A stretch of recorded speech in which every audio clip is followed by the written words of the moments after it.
Hi, I'm Sofia Martinez, and this is the story of how my passion for baking revealed the true ingredients of success and exposed the bitter taste of prejudice in my husband's elite family. For 3 years, I managed to keep my double life secret. By day, running my cozy neighborhood bakery, and by night, overseeing one of the country's most successful restaurant chains. I met James Winchester at one of my bakery's sidewalk tables. He was different from his family, kind, unpretentious, and genuinely interested in my small business dreams. When he told me his family owned the prestigious Winchester Financial Group, I almost dropped my piping bag. But James wasn't like the wealthy snobs I'd dealt with before. He loved my simple cinnamon rolls as much as the fancy restaurants his family frequented. What James didn't know, what nobody knew, was that I'd already built my own empire. 10 years earlier, I'd started Bella Cucina with my grandmother's recipes and a small loan. The authentic Italian restaurant chain had grown to 30 locations across the country, each one maintaining the secret family recipes and intimate atmosphere that made us famous. I operated everything through a holding company, keeping my name out of the press and focusing on quality over recognition. The problems began after our wedding. James's family, especially his mother Victoria, never approved of my quaint little hobby, as she called my bakery. Every family gathering became an exercise in condescension. "Darling," Victoria would say, swirling her wine glass, "surely now that you're a Winchester, you'll give up that little shop. It's hardly appropriate for our family image." I'd smile and change the subject, while secretly reviewing expansion plans for Bella Cucina's newest location. The irony?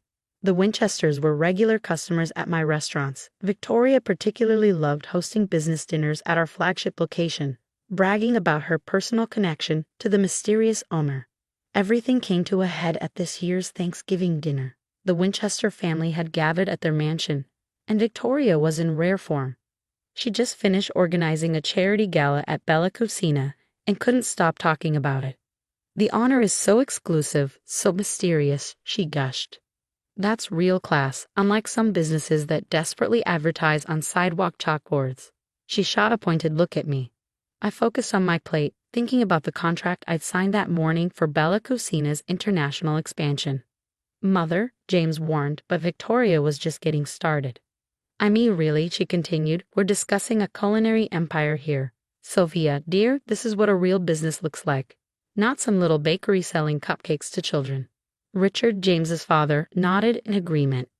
"The restaurant business is complex, Sofia. It requires sophistication, connections, capital, things that come with proper breeding and education." I felt James tense beside me, but I squeezed his hand under the table. After 3 years of these jabs, I'd grown used to them. Besides, I had other things on my mind, like the major business announcement Bella Cucina would be making tomorrow. Speaking of proper businesses, Victoria brightened.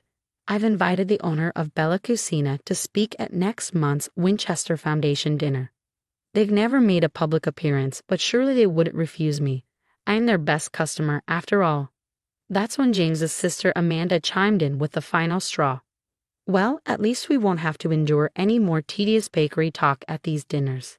Let's keep the conversation to real businesses, shall we?" The table erupted in elegant laughter, while James started to protest. But I'd had enough.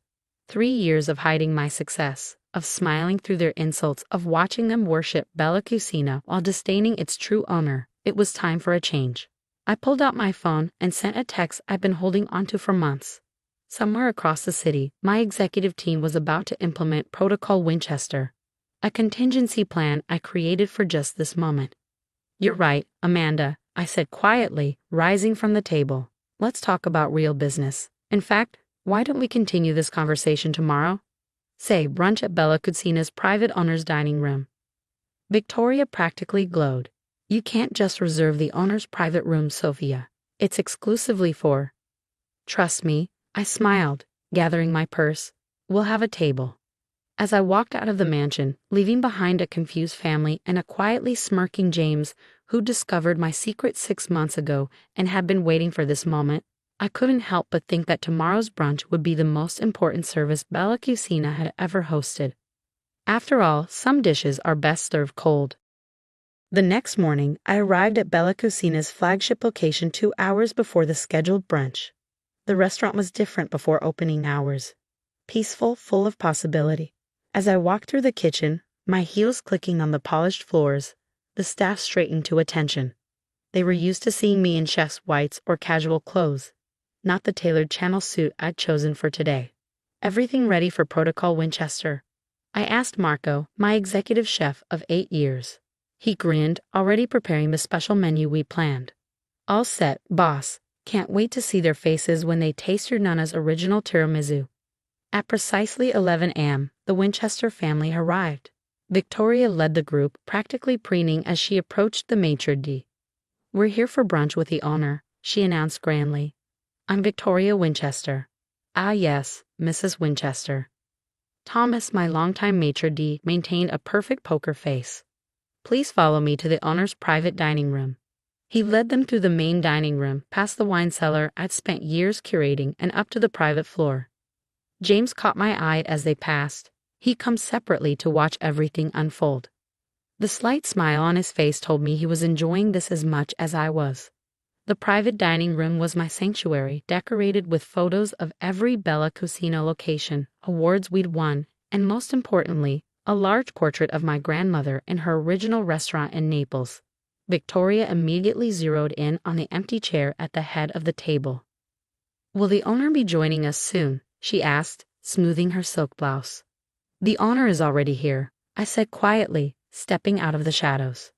The silence that followed was absolute. Victoria's face went through a remarkable series of expressions: confusion, disbelief, shock, and finally horror. Richard dropped his designer glasses. Amanda's mouth opened and closed like a fish out of water. "This is some kind of joke," Victoria finally managed. You run a bakery." I smiled, taking my seat at the head of the table. "I run several businesses, actually. Bella Cucina is just the most famous one." I pressed a button, and a screen descended from the ceiling, displaying the restaurant chain's financial overview. 30 locations across the country, over $300 million in annual revenue, and about to expand internationally. "Impossible," Richard whispered, but his banker's eyes were already racing over the numbers, recognizing the truth. "Let me tell you a story," I said, nodding to the staff to begin serving brunch. "It starts with my grandmother's restaurant in Naples, where I learned that great food is about more than ingredients. It's about heart, about family, about tradition." As each course arrived, I explained its significance. The appetizer, my grandmother's original bruschetta recipe. The pasta, the first dish I perfected as a child. The main course, the signature dish that launched Bella Cucina's success. 10 years ago, I continued, I took those recipes and a dream and built something extraordinary. The bakery came later, a passion project where I could still work with my hands, still connect with the community. Victoria stared at her plate, her food untouched. "All those times I bragged about knowing the owner." "You did know me," I said softly. "You just didn't think I was worth knowing." James reached over and squeezed my hand, pride evident in his eyes. He discovered my secret during a surprise visit to my office 6 months ago. Instead of feeling betrayed, he'd been amazed, and more than a little amused at his family's ignorance. "But why keep it a secret?" Amanda asked, her earlier disdain replaced by genuine curiosity. "Because success isn't about recognition," I replied. "It's about creating something meaningful. Every time someone celebrates a special moment in our restaurants, every time a food critic praises our authenticity, every time your mother bragged about our service, that meant more than any personal acclaim." Just then, Thomas appeared with an envelope. "The papers you requested, Mrs. Martinez Winchester." I opened the envelope and slid the documents across to Victoria and Richard. "This is why I invited you here today. Bella Cucina is expanding, and we're looking for investors. The Winchester Financial Group has first right of refusal." Richard's hands trembled as he read the proposal. The projected returns were staggering. Victoria's face had turned an interesting shade of pale. "You're offering us a chance to invest? After how we've treated you?" I stood up, walking to my grandmother's portrait. "You once said the restaurant business requires sophistication, connections, and capital. You were wrong. It requires passion, integrity, and vision. But," I turned back to face them, "it also requires the ability to recognize opportunities, even when they come in unexpected packages." As the family absorbed this revelation, I nodded to the staff to bring out the final course. A perfect tiramisu made from my grandmother's recipe. "The question is," I said, taking my seat again, "are you ready to be part of a real business?" The tension in the room was thick enough to cut with one of our handmade bread knives. But this wasn't just about revenge or vindication. What happened next would determine not just our family's future, but the legacy of everything I built. Victoria Winchester stared at the tiramisu in front of her, the same dessert she'd raved about countless times, never knowing it came from the woman she dismissed as a simple baker. The silence in the private dining room was broken only by the gentle clink of silver against fine china as James enjoyed his dessert, a small smile playing at his lips. All this time, Richard said finally, his banker's composure cracking, "We've been advising you about business while you were." He gestured helplessly at the financial reports. "While I was building an empire." I finished for him. "Yes. But today isn't about embarrassing you. It's about moving forward, as a family and as potential business partners." I pressed another button, and new images appeared on the screen. Architectural renderings of Bella Cucina locations in London, Paris, and Tokyo. Market analyses, profit projections, and expansion strategies filled the following slides. "The international expansion will require significant capital," I explained. "The Winchester Financial Group has the global connections we need." But I paused, making eye contact with each family member. Any partnership would require some changes in how we relate to each other. Victoria set down her spoon, her hands trembling slightly. "Why even offer us this opportunity, after how we've treated you?" "Because success without family to share it with is empty," I said, thinking of my grandmother. "And because sometimes the biggest victory isn't proving people wrong, it's giving them a chance to prove themselves right." That's when Amanda, of all people, started laughing.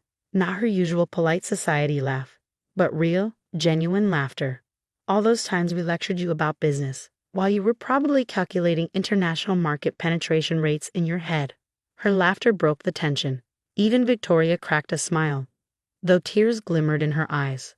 Richard was still poring over the financial reports, his expression shifting from disbelief to admiration. "These numbers are extraordinary," he murmured.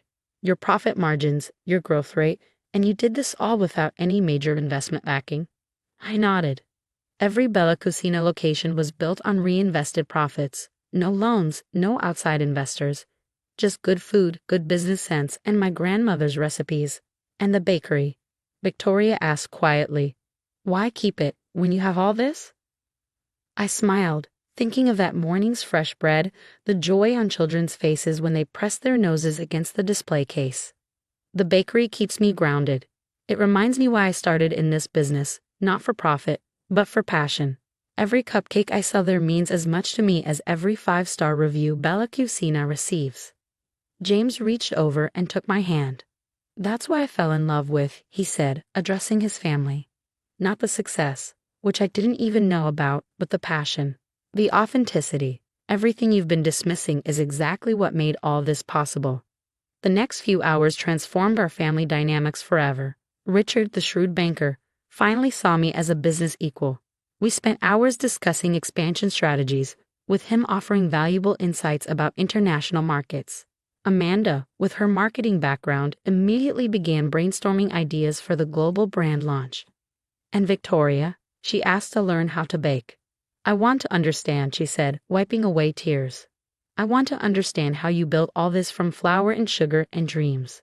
Over the next year, everything changed. The Winchester Financial Group became a key partner in Bella Cucina's international expansion. But more importantly, our family changed. Victoria started spending Wednesday mornings at my bakery, learning to make croissants and gradually understanding that there's no such thing as just a baker. Richard stopped talking about proper breeding and started talking about passion as the true key to success. Today, Bella Cucina has 50 locations worldwide. The original flagship restaurant now features a wall of family photos, including one of Victoria proudly holding her first batch of successfully baked baguettes. The bakery still opens at dawn, and I still spend at least one morning a week there, covered in flour, living the dream that started it all. Last month, at the opening of our Paris location, Victoria stood beside me as I cut the ribbon. "I was so wrong," she whispered. "Success isn't about appearances or pedigree. It's about having the courage to pursue your passion, even when others don't understand it. I squeezed her hand, thinking of how far we'd come. Sometimes, I replied, the greatest success isn't in proving people wrong. It's in giving them the chance to prove they can change. James watched us with a smile, probably remembering that Thanksgiving dinner that changed everything. These days, our family gatherings are different. We still talk about business, but now Victoria insists that everyone sample her latest baking attempts.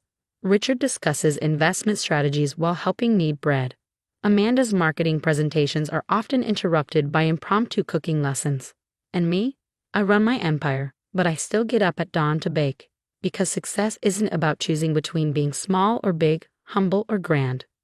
It's about staying true to your passion while being open to life's possibilities, including the possibility that those who once looked down on you might someday stand beside you. Finally seeing the truth that was there all along. After all, the best recipes, like the best success stories, aren't about individual ingredients. They're about how everything comes together in